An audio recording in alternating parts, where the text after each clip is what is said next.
नमस्कार, नमस्ते, सत श्री अकाल, आदाब। Good morning everyone and welcome to this channel. Okay, क्या आप विश्वास रखते हैं संसार के नियम में? क्या आप विश्वास रखते हैं बंधन में? क्या आप विश्वास रखते हैं अगर कोई स्त्री चाहे तो अपने पति को जम से छुड़ा कर ला सकती है? तो आज हम एक ऐसी स्टोरी के बारे में जानने वाले हैं जो कि ओडिशा की बहुत ही प्रसिद्ध फेस्टिवल है, जो है सावित्री व्रत।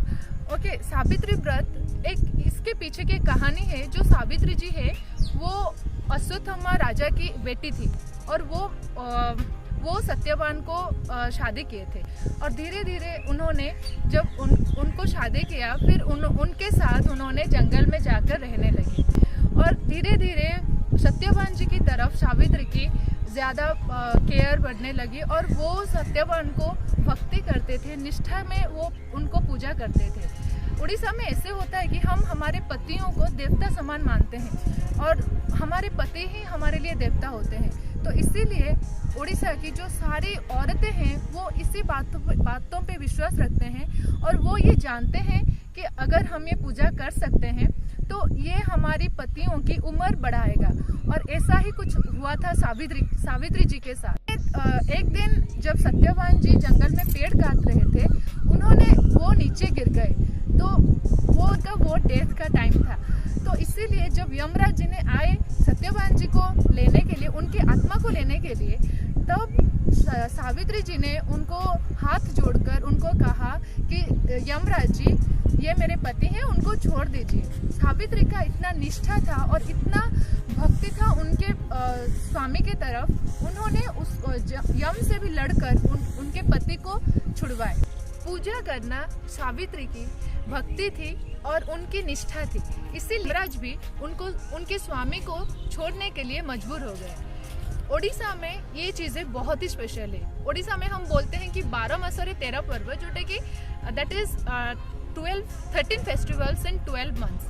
But there is more than a lot festival in Odisha that people observe here and that people celebrate here. ये स्टोरी से हम क्या सीख सकते हैं?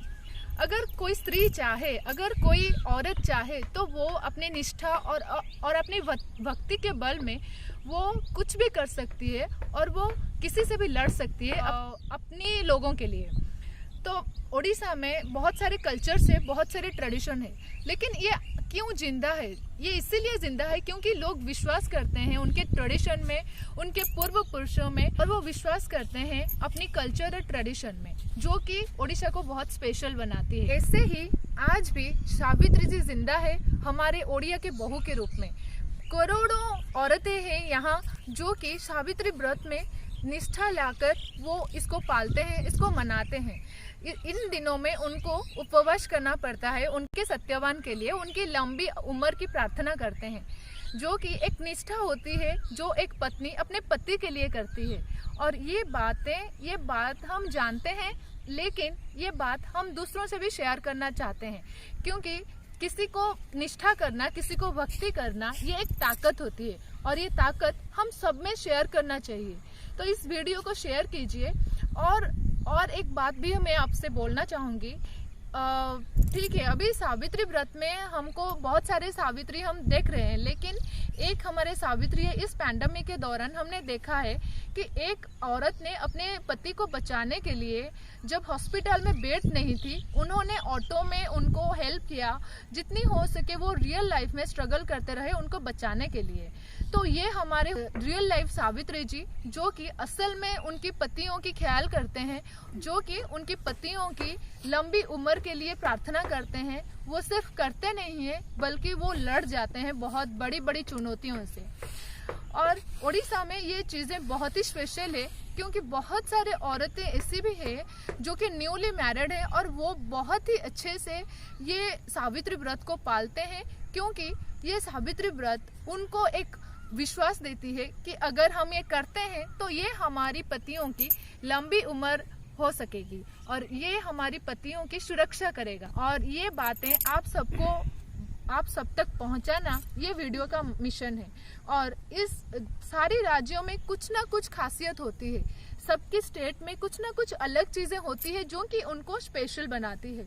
हमारे राज्य में ये चीजें हमें स्पेशल बनाती है इन ओडिया के लोगों को स्पेशल बनाती है।